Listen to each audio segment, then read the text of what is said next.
Well, after Colorado, Americans might have to start getting used to this. Movie theaters under police and security watch, just like shopping malls and football stadiums and amusement parks, Disney World, where they'll likely be checking your bags, and while they're at it, you, and on your dime, and at an added cost of surrendered liberties. Are you okay with that? Well, former D.C. homicide detective Rod Wheeler is not. Rod, good to have you. Invariably, this is the kind of stuff that happens after incidents like these, sadly.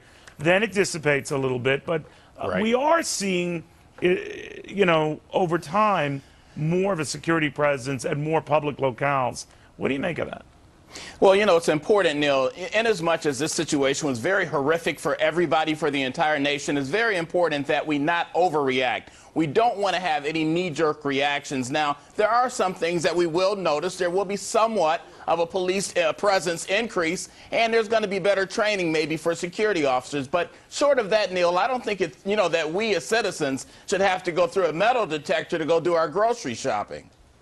So if this is happening now, post this event, and other people are concerned we're going to see it at other events, right. I always feel we give up a little bit more of our freedoms out of fear. And some would, believe me, justified. I understand. I don't want to sound callous and indifferent to what happened in Colorado, but we better be careful what we wish for, right?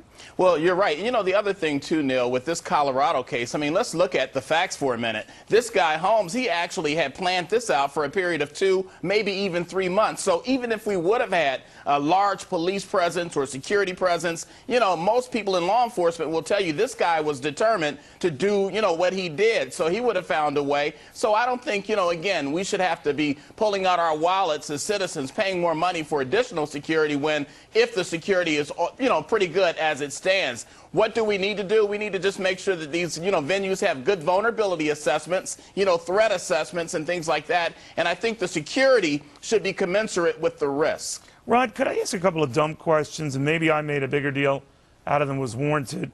This notion, and maybe it's just not true, where the family's lawyer said no one from the Aurora Police Department has been asked to talk to either of the parents. Do you believe that?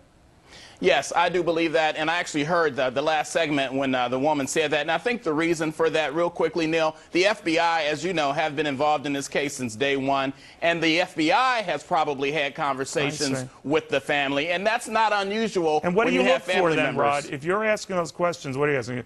Are you estranged? Any signs of funny, unusual behavior? What? Yeah, you want to get as much information, as much background information as you can about the individual. What was his childhood like? Who are some of his friends? What are some of the places that he hang out? Those kinds of questions. What about in recent weeks when he apparently snapped and disassociated himself pretty much from society? Do you ask a lot about that, or what brought it on, or what? Oh yeah, yeah. You ask 1,000 questions. Has he made any statements lately? Has he made any references to weapons? What about his fascination with movies and his fascination with this character of the Joker? You want to ask any and everything that you can possibly think of, Neil, because as an investigator, your goal is to find out as much as you can. His demeanor in court today, that is James's demeanor in court today, what did you make of that?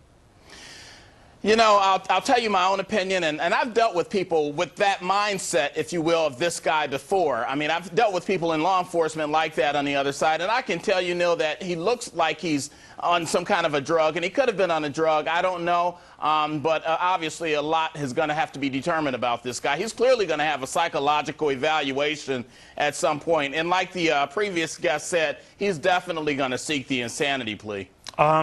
Premeditation, would that be an issue against insanity, that he planned this for some time? Oh, absolutely.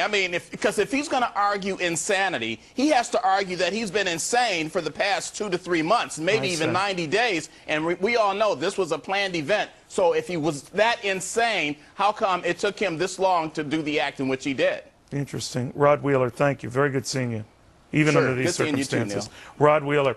All right, well, elsewhere financially, it is spreading. This Europe mess, it just